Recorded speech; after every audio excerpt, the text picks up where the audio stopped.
My name is Melanie Kowalski, and I'm the Copyright and Scholarly Communications Librarian here at Emory Libraries. And I recognize that I am the last thing that stands between you all and a robust conversation and then freedom. So I'll try and keep this short.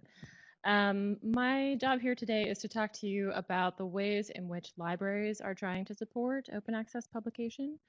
So I am part of a team called the Scholarly Communications Office, which translates into publishing support. We like to provide services in support of open access publishing and research data management. And in this office, I serve kind of two functions in support of open access publishing. First, I am a consultee. So I have expertise in copyright. I'm a librarian in training. I'm not a lawyer, so I don't offer legal advice. But I can sit down with faculty and talk to them about the agreements that they're about to sign when publishing, either in the traditional format or in the open format. And we can sit down and talk about things that matter to them, like which rights you're going to be losing when you sign this document versus which rights you'll be retaining. Having conversations about making sure that there are special use cases written into your contract. So if you anticipate that you're going to want to be able to share your book with your students in the future or have them purchase it, having that written into the contract itself.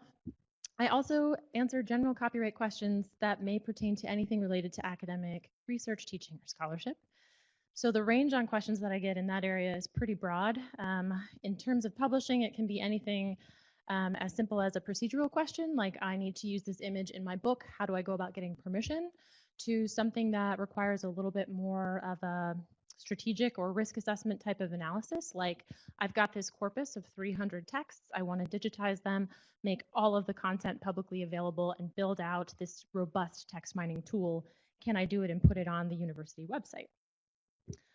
In addition to serving as a consultee, I also am the manager of the Open Access Publishing Fund. So it is a subvention fund at Emory University. It is not the same subvention fund as the one that Sarah just presented on. Our fund was launched in 2012 in conjunction with our open access repository, Open Emory. And our intention was to be able to support faculty, staff, and students in pursuing open access publishing when alternative funding for open access publishing fees was not available. The fund has a very modest allocation, so we are able to grant up to $1,500 per article or book, and we limit that to one publication per author per year. Additionally, we have some fairly strict criteria that we put in place to ensure that we're supporting the most open of open access publishing. So we don't fund hybrid publications. And we also will evaluate journals if they're not already listed in the DOAJ, and we'll investigate book publishers if they're not listed in the DOAB to see if they fall in line with the OASPA Code of Conduct for members. One other thing that I wanted to highlight for you all, I had the opportunity to work on the model publishing contract for digital scholarship. That contract is live and you can review it.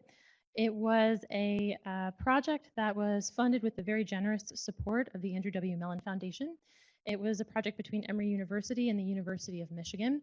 And what we did was try to envision a legal document that could work for these new types of publications.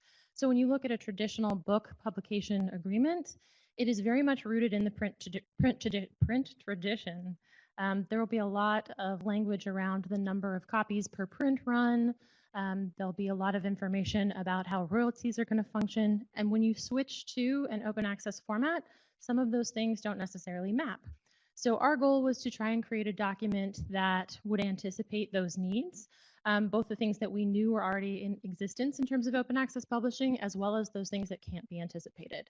So the document is intended to be amended for each and every project. It can suit a traditional book or something like Enchanting the Desert, which is more of a long-form digital scholarship project.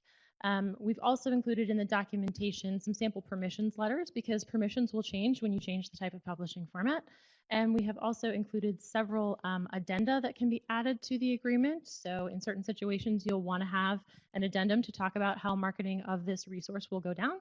In other situations, you won't necessarily need that. So that is me. Thank you very much for your time, and I will turn it over to Ellen for discussion.